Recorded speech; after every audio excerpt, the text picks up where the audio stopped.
আমন্ত্রণ জানিয়ে শুরু করছে আজকের গুরুত্বপূর্ণ আন্তর্জাতিক সংবাদ। গাজায় যুদ্ধ অপরাধ করছে ইসরায়েল, দাবি করেছে জাতিসংঘ তদন্ত কমিশন। ইরান সমৃদ্ধ ইউরেনিয়ামের উৎপাদন বাড়িয়েছে, গোপন প্রতিবেদনে দাবি করেছে আইএইএ। ইসরায়েলের সমালোচনা করায় এমআইটির অনুষ্ঠানে নিষিদ্ধ ভারতীয় বংশোদ্ভূত ছাত্রী। শিলিগুড়িতে রাফাল জেট ও S-400 মোতায়েন, ফের বাড়তে পারে উত্তেজনা। শুনুন বিস্তারিত। ইসরায়েল গাজায় যুদ্ধ অপরাধ করছে বলে এক বিবৃতিতে জানিয়েছে জাতিসংঘের স্বাধীন আন্তর্জাতিক তদন্ত কমিশন। তারা বলছে, ইসরায়েল ইচ্ছাকৃতভাবে গাজার স্বাস্থ্যসেবা প্রতিষ্ঠানগুলোকে লক্ষ্যবস্তু করছে এবং চিকিৎসা কর্মীদেরকে হত্যা ও নির্যাতন করছে। এ ঘটনা মানবতার বিরুদ্ধে অপরাধ। সৌদি রাষ্ট্রীয় মালিকানাধীন আন্তর্জাতিক আরবি সংবাদ টেলিভিশন চ্যানেল আল আরাবিয়া তাদের এক প্রতিবেদনে এ খবর জানিয়েছে। খবরে বলা হয়, তাদের দেওয়া সেই বিবৃতিতে তদন্ত কমিশন বলেছে, গাজার উপর ব্যাপক আক্রমণের অংশ হিসেবে ইসরায়েল একটি সংগঠিত নীতি গ্রহণ করেছে, যার লক্ষ্য গাজার স্বাস্থ্যসেবা ব্যবস্থাকে ধ্বংস করা। কমিশন আরও জানায়, ইসরায়েল চিকিৎসা কর্মী ও স্বাস্থ্যসেবা প্রতিষ্ঠানগুলোর ওপর নিরবচ্ছিন্ন ও ইচ্ছাকৃত আক্রমণ চালিয়ে যুদ্ধ অপরাধ এবং মানবতার বিরুদ্ধে হত্যাকাণ্ডের অপরাধ করছে। জাতিসংঘের 3 সদস্যের এই তদন্ত কমিশনটি 2021 সালের মে মাসে জাতিসংঘের মানবাধিকার কাউন্সিল দ্বারা গঠিত হয়, যাদের কাজ ছিল ইসরায়েল এবং ফিলিস্তিনের ভূখণ্ডে আন্তর্জাতিক আইন লঙ্ঘনের অভিযোগ তদন্ত করা। সম্প্রতি তাদের দ্বিতীয় প্রতিবেদনটি প্রকাশিত হয়েছে, যা গত বছরের 7 অক্টোবর হামাসের আক্রমণের পরে গাজায় ইসরায়েলের চলমান আগ্রাসনের পটভূমিতে করা হয়েছে। প্রতিবেদনে ফিলিস্তিনি বন্দীদের ওপর নির্যাতন এবং গাজায় আটক ব্যক্তিদের ওপর যৌন এবং লিঙ্গভিত্তিক সহিংসতা সহ নানা অত্যাচারের কথা উল্লেখ করা হয়েছে। এতে ইসরায়েল এবং ফিলিস্তিনি সশস্ত্র গোষ্ঠী হামাস উভয়কেই নির্যাতন এবং যুদ্ধ অপরাধের জন্য অভিযুক্ত করা হয়েছে। এদিকে ইসরায়েলি সরকার কমিশনের এই তদন্তকে পদ্ধতিগতভাবে ইসরায়েলের বিরুদ্ধে বৈষম্য হিসেবে বর্ণনা করেছে এবং এর আগের প্রতিবেদনের মতো এবারে প্রতিবেদনকেও প্রত্যাখ্যান করেছে। আগের প্রতিবেদনেও ইসরায়েলের বিরুদ্ধে গাজায় মানবতার বিরুদ্ধে অপরাধের অভিযোগ আনা হয়েছিল, সূত্র আল আরাবিয়া। এদিকে সাম্প্রতিক মাসগুলোতে অত্যাধিক সমৃদ্ধ ইউরেনিয়ামের উৎপাদন বাড়িয়েছে ইরান। আন্তর্জাতিক পরমাণু শক্তি সংস্থা আইএইএ এর একটি গোপন প্রতিবেদনে একথা বলা হয়েছে। ভিয়েনা থেকে ফরাসি বার্তা সংস্থা এএফপি এক প্রতিবেদনে এ তথ্য জানিয়েছে। পরমাণু কর্মসূচি নিয়ে একটি চুক্তিতে পৌঁছাতে ইরান ও যুক্তরাষ্ট্র আলোচনা চালিয়ে যাচ্ছে। এরই মধ্যে আইএইএ এর প্রতিবেদনটি প্রকাশিত হলো। ত্রৈমাসিক এ প্রতিবেদনে আইএইএ বলেছে, এটি গভীর উদ্বেগের বিষয় যে গত 17 মে পর্যন্ত ইরানে ইউরেনিয়াম মজুদ হয়েছে প্রায় 408.6 কিলোগ্রাম। গত ফেব্রুয়ারিতে প্রকাশিত শেষ প্রতিবেদনে তা 133.8 কিলোগ্রাম উল্লেখ করা হয়েছিল। ইরান বর্তমানে 60% পর্যন্ত সমৃদ্ধ ইউরেনিয়াম উৎপাদন করছে। পরমাণু অস্ত্র তৈরির জন্য প্রয়োজন প্রায় 90% সমৃদ্ধ স্তরের ইউরেনিয়াম। ইরান পরমাণু অস্ত্রের জন্য প্রয়োজন এমন সমৃদ্ধ ইউরেনিয়াম উৎপাদনের কথা বরাবরই অস্বীকার করে আসছে।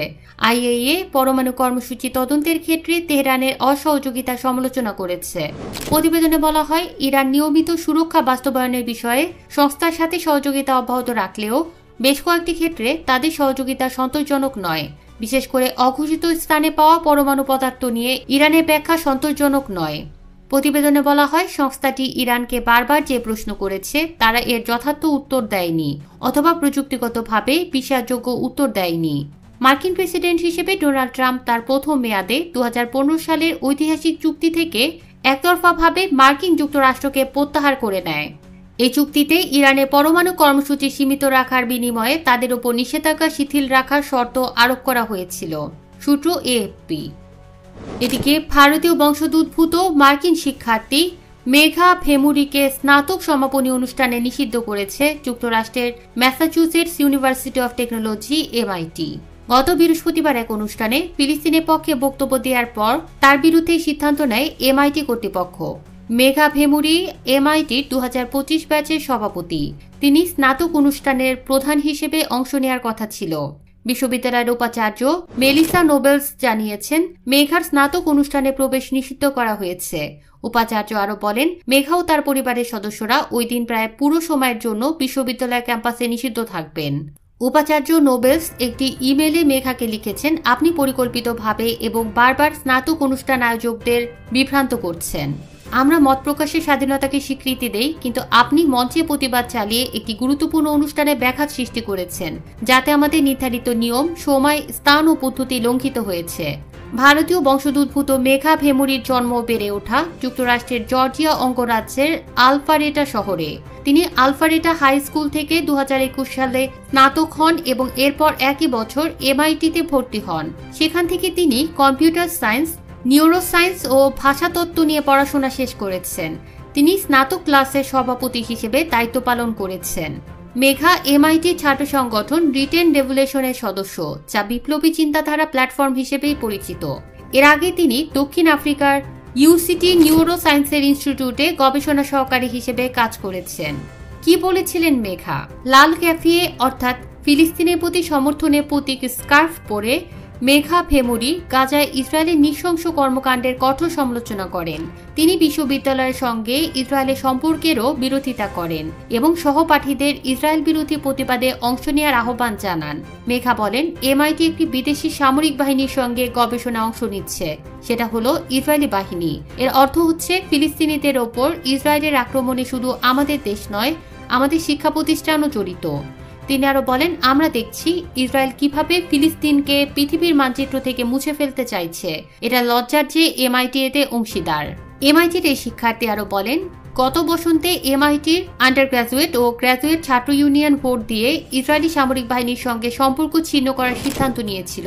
আপনারা গাজায় স্থায়ী যুদ্ধবিরতির ডাক দিয়েছিলেন এবং ক্যাম্পাসে যারা ফিলিস্তিনের পক্ষে অবস্থান নিয়েছিলেন তাদের পাশে দাঁড়িয়েছিলেন। MIT স্নাতক ব্যাচের সভাপতি মেঘা ভেমুরি তার পুরো বক্তৃতায় ইসরায়েলের তীব্র সমালোচনা করেন। সূত্র বস্টন গ্লোব ইকোনমিক টাইমস। এদিকে ভূরাজনৈতিক পট পরিবর্তনের পরিপ্রেক্ষিতে ভারতের প্রতিক্রিয়া কেবল প্রতিরক্ষা জোরদারি নয়, বরং কৌশলগতভাবে বার্তা দেওয়ারও একটি উপায় হিসেবে দেখা হচ্ছে। ভারত তার সবচেয়ে সংবেদনশীল ও কৌশলগতভাবে গুরুত্বপূর্ণ অঞ্চল শিলিগুড়ি করিডোরে রাফাল জেট যুদ্ধ বিমান এবং রাশিয়া নির্মিত S-400 বিমান প্রতিরক্ষা ব্যবস্থা মোতায়েন করেছে। মাত্র 20 থেকে 22 কিলোমিটার প্রশস্ত এই করিডোর ভারতের উত্তর পূর্বাঞ্চলীয় রাজ্যগুলোর সাথে মূল ভূখণ্ডের একমাত্র স্থল সংযোগ। এটি বাংলাদেশ, নেপাল, ভুটান ও চীনের সংযোগস্থলে অবস্থিত। যদিও পাকিস্তানের সাথে উত্তেজনা আপাতত কমেছে, ভারতের নজর এখন পূর্ব দিকে, বিশেষত চীন ও বাংলাদেশের দিকে। দি এশিয়া লাইভের প্রতিবেদনে বলা হয়েছে, ভারত ভুটান সীমান্তে সাম্প্রতিক চীনা সামরিক মহড়া এবং বাংলাদেশের রাজনৈতিক পট পরিবর্তন নয়াদিল্লিকে সতর্ক অবস্থানে নিয়ে এসেছে। বাংলাদেশে অন্তর্বর্তীকালীন সরকারের নেতৃত্বে মোহাম্মদ ইউনূসের নেতৃত্বাধীন প্রশাসনে চীন ও পাকিস্তান ঘেঁষা অবস্থান ভারতের কৌশলগত হিসেবকে নতুনভাবে সাজানোর প্রয়োজনীয়তা তৈরি করেছে। এই পরিস্থিতিতে ভারত আন্তর্জাতিক সীমান্ত থেকে 10 কিলোমিটারের মধ্যে UAV চলাচলের ওপর নিষেধাজ্ঞা আরোপ করেছে এবং পূর্ব সীমান্ত জুড়ে আকাশ নজরদারি বাড়িয়েছে।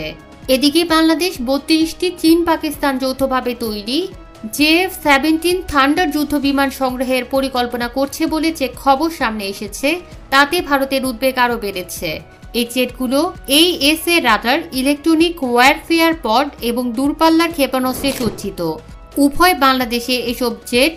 বাংলাদেশে এসব জেট মোতায়েন করা হলে তা ভারতীয় সীমান্ত ও বিমান ঘাঁটির জন্য হুমকি হতে পারে। আরও উদ্বেগজনকভাবে পাকিস্তানি গোয়েন্দা সংস্থা ISI এর একটি প্রতিনিধি দল সম্প্রতি ঢাকা সফর করেছে। সফরটি উগ্রবাদী বিরোধী সহযোগিতা ও গোয়েন্দা তথ্য ভাগাভাগি সংক্রান্ত আলোচনার উদ্দেশ্যে হলেও এতে ভারত অস্বস্তি প্রকাশ করেছে। সফরে নেতৃত্ব দেন মেজর জেনারেল শহীদ আমির আসফার। এই ভূরাজনৈতিক পট পরিবর্তনের পরিপ্রেক্ষিতে ভারতের প্রতিক্রিয়া কেবল প্রতিরক্ষা জোরদার নয়, বরং কৌশলগতভাবে বার্তা দেওয়ার একটি উপায়। হাসিমারা বিমান ঘাঁটিতে রাফাল জেট স্কোয়াড্রনে এই ভূরাজনৈতিক পট পরিবর্তনের পরিপ্রেক্ষিতে ভারতের প্রতিক্রিয়া কেবল প্রতিরক্ষা জোরদার নয়, বরং কৌশলগতভাবে বার্তা দেওয়ার একটি উপায়। হাসিমারা বিমান ঘাঁটিতে রাফাল জেট স্কোয়াড্রনের পাশাপাশি 400 কিমি দূরপাল্লার হুমকি মোকাবেলার সক্ষমতা সম্পন্ন S-400 মোতায়েন একটি কৌশলগত সতর্কবার্তা হিসেবে দেখা হচ্ছে। আমাদের চ্যানেলের এমন নতুন নতুন খবর পেতে চ্যানেলটি সাবস্ক্রাইব করে পাশেই থাকুন। ধন্যবাদ।